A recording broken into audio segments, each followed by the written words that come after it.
like my sister was just writhing in pain for so long. And it just haunts me. And, you know, the last moments with both my mom and my sister are just ingrained in my head. Eric Andrus is overcome with emotion as he remembers the death of his sister, Callie. Andrus cared for his mentally disabled sister day and night. And even though she had the mentality of a 4-year-old, she could sing and dance to those songs, and she knew more about musicals, I think, than most normal people. As Andrus explains, he took Callie to the emergency room for a stomach ache. Days later, she was dead. This is her record from just the 3 days that she was in the hospital. I mean, this is how much stuff that I've gone through to find out what happened to my sister. Deadly medical errors can happen at even the most highly rated hospitals. New research shows that up to 440,000 people die every year in America from preventable medical mistakes. That would make it the third leading cause of death in the U.S., following heart disease and cancer. The incidence of people dying of errors and accidents in hospitals is abysmal in this country. It's really a crisis level of problem. In 1999, the Institute of Medicine reported that up to 98,000 people a year die because of mistakes in hospitals. In 2013, a study in the Journal of Patient Safety says that number has grown to be between 210,000 and 440,000 patients. That's more than the population of Miami, Florida. Not all medical errors kill, but they can still cause a lifetime of pain. When I left the operating room, I had a fever, I was nauseous, I was having chills, and I was told that that was probably due to the anesthesia. Actress and model Alicia Cole went to the hospital for a minor surgery. She expected to be out in a few days.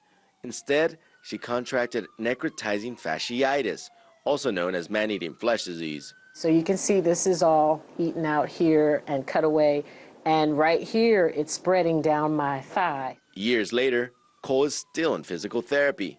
Her claim of hospital injury is not isolated. Shelly Skalicki was diagnosed with spina bifida as a child.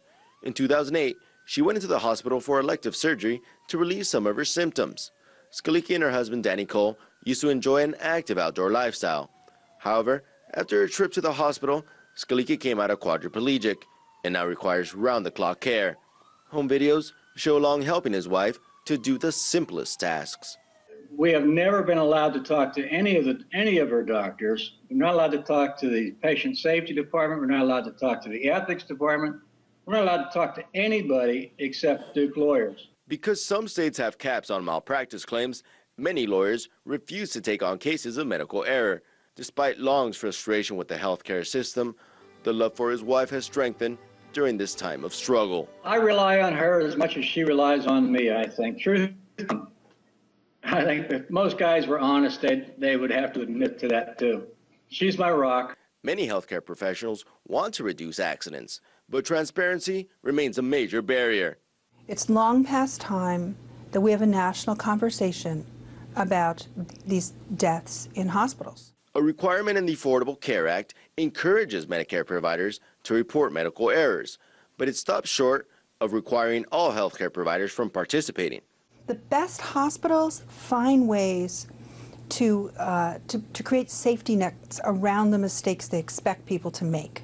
So they double count the sponges. They use barcoding technology on their sponges, for example, to make sure that they're not accidentally leaving something in a patient after an operation. There's barcoding for medication administration now, too. While technology might help, simple, inexpensive things like good hygiene can prevent infection. In Alicia Cole's case, the state health department found her hospital had broken several patient safety laws. Ask your doctor, what is his infection rate for the procedure you're going to have?